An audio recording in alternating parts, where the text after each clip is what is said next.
Hi అండి, welcome to my channel. ఈరోజు వీడియోలో బియ్యం పిండితో ఈజీ అండ్ టేస్టీగా స్వీట్ ఎలా తయారు చేయాలో చూపించబోతున్నాను. దీనికోసం అయితే స్టవ్ ఆన్ చేసి ఒక ప్యాన్ పెట్టుకొని 1 కప్పు బియ్యం పిండిని వేసుకొని కలుపుకుంటూ ఫ్రై చేసుకోవాలి. ఇక్కడ పొడి బియ్యం పిండిని అయితే తీసుకున్నాను. ఇందులో 1 టీ స్పూన్ వరకు నెయ్యిని కూడా యాడ్ చేసి పచ్చివాసన పోయేంత వరకు ఫ్రై చేసుకోవాలి.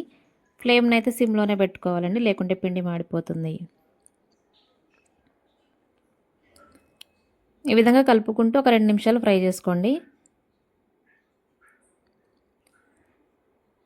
ఇప్పుడు పిండి కొద్దిగా ఫ్రై అయిన తర్వాత ఇప్పుడు వేరే గిన్నెల్లోకి తీసుకొని కొద్దిగా చల్లారనివ్వాలి.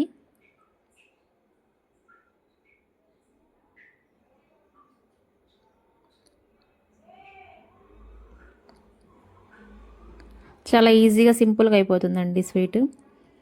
ఇప్పుడు స్టవ్ ఆన్ చేసి మళ్ళీ అదే ప్యాన్ పెట్టుకొని 2 కప్పుల పాలను పోసుకొని మరిగించుకోవాలి. ఇక్కడైతే పచ్చి పాలే తీసుకున్నాను. 1 కప్పు బియ్యం పిండికి అయితే 2 కప్పుల పాలు ఎగ్జాక్ట్లీ సరిపోతుందండి. ఫ్లేమ్ని సిమ్లోనే పెట్టుకొని కలుపుకుంటూ పాలను మరిగించుకోండి. ఇప్పుడు పాలు కొద్దిగా మరిగిన తర్వాత 1 కప్పు షుగర్ని కూడా యాడ్ చేసుకోండి.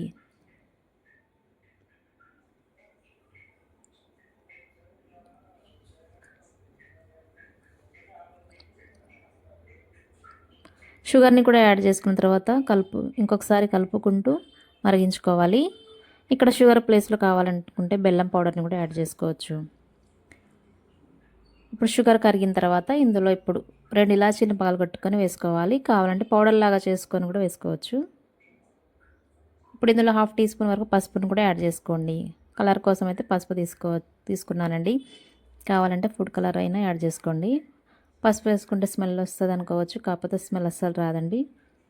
ఇప్పుడు పాలు ఒక పొంగు వచ్చిన తర్వాత ముందుగా ఫ్రై చేసి పెట్టుకున్న బియ్యం పిండిని కూడా యాడ్ చేసుకోండి. కలుపుకుంటూ యాడ్ చేసుకోవాలండి, లేకుంటే ఉండలు కట్టేస్తుంది.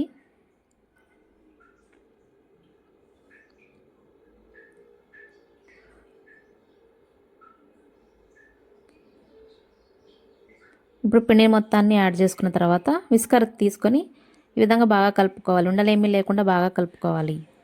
ఫ్లేమ్ని అయితే సిమ్లోనే పెట్టుకోవాలండి. ఇది చాలా తొందరగా గట్టిపడిపోతుంది. ఇప్పుడు ఇందులో 2 టీ స్పూన్ల వరకు నెయ్యిని వేసుకొని ఇంకొక 2 నిమిషాలు కలుపుకోవాలి.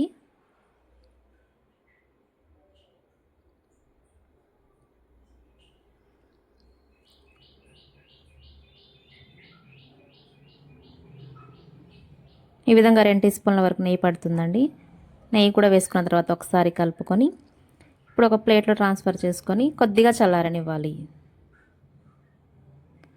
పిండి కొద్దిగా చల్లారిన తర్వాత వీడియోలో చూపించిన విధంగా కొద్దిగా తీసుకుంటూ ఈ విధంగా ఒక బిస్కెట్ షేప్ వచ్చేలాగా రౌండ్గా చేసుకోవాలి.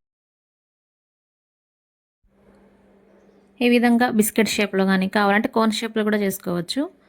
ఇప్పుడు కొబ్బరి పొడిలోకి అద్దుకొని డ్రై ఫ్రూట్స్ తోటి డెకరేషన్ చేసుకోవాలి.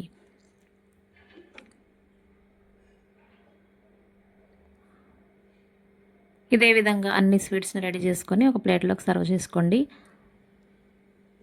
ఇది మెత్తగా చాలా ఎమ్మీగా నోట్లో వేసుకుంటే కరిగిపోతుందండి. వీడియో మీకు నచ్చినట్లయితే లైక్ చేసి షేర్ చేయండి, సబ్స్క్రైబ్ చేసుకోండి.